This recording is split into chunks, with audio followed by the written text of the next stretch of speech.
Pink Reich. Why gender ideology is a new form of fascism. In the 1940s, fascist doctors conducted experiments on children in death camps. They studied deviations, broke bodies, injected hormones, sterilized. All this was for science, for a higher purpose, for the new human. In the 2020s, progressive Europe and America are again experimenting on children. Again, hormones. Again, amputations.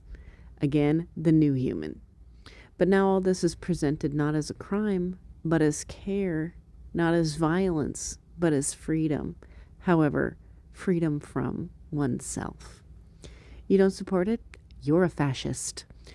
A funny paradox. Those who shout, "Fight fascism," have themselves introduced it in new packaging. Today, you don't need to build a concentration camp.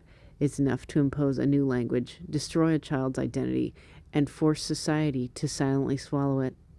Want to protect a child from ideological interference? You'll be called a radical.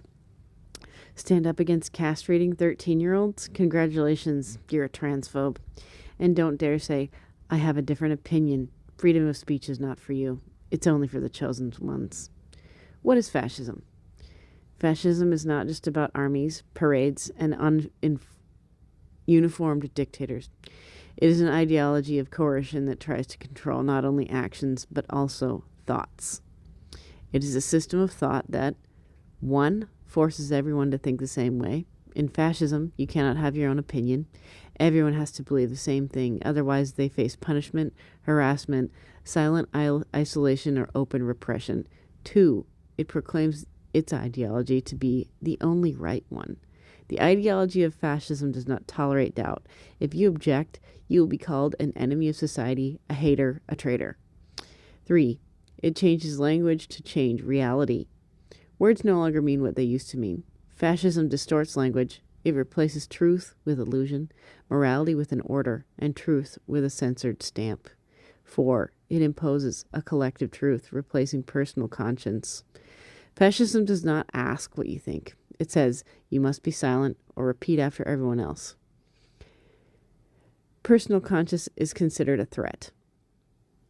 5. It claims to re-educate. In fascism, wrong views need to be corrected. Children, families, education, everything must be subject to the new thinking. Fascism begins when 1. Freedom of speech is replaced by a permitted opinion. You have no right to call a spade, only approved rhetoric, only safe language. 2. Biology is denied in the name of an idea. You have to believe that gender is not cells, but feelings. Otherwise, you'll be called a fascist. 3. Resistance is called hatred. If you disagree, you are an enemy. If you are silent, you are an accomplice. If you deny it, you are isolated. 4. Truth is considered violence, and lies are considered compassion.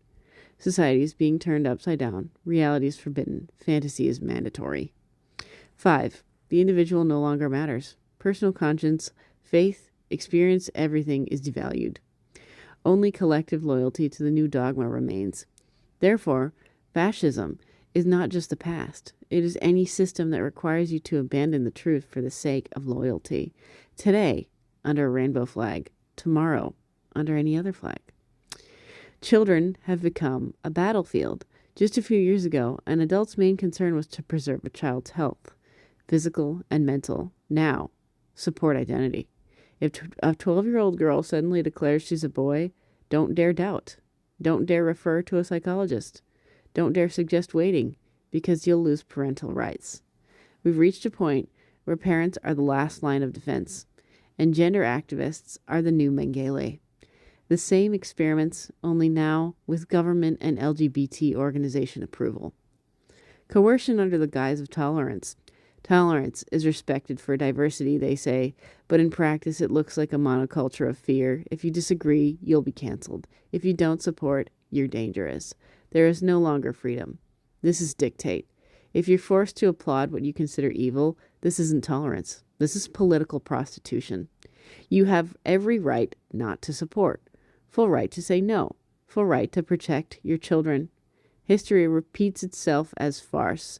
In Nazi Germany, people were taught to report neighbors who think differently.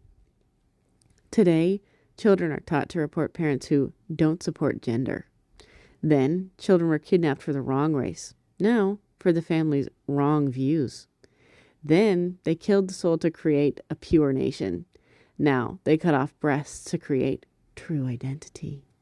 At Auschwitz, Joseph Mengele, known as the Angel of Death, conducted inhuman experiments, especially on twin children. His research included, I think she meant inhumane, chemical injections into eyes to change their color, forced sex changes through hormonal drugs, surgical experiments without anesthesia, limb amputations and organ removal, deliberate disease infection to study immunity, blood transfusions between twins, sewing children together to create artificial twins, sterilization through radiation and chemicals. He personally selected children on the platform, sending interesting ones for experiments, others to gas chambers. Children called him Uncle Mengele.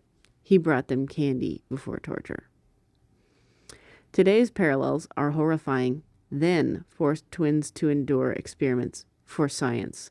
Now forced children to take hormones for identity. Then sterilized the inferior. Now sterilized through gender transition.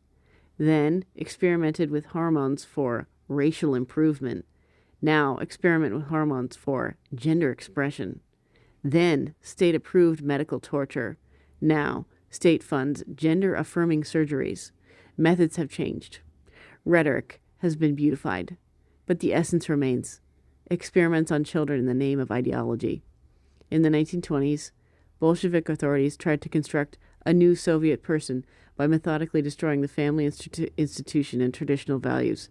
During China's Cultural Revolution, children were purposely turned against their own parents, breaking fundamental family bonds. The Khmer Rouge regime in Cambodia practiced mass alienation of children from families for total re-education.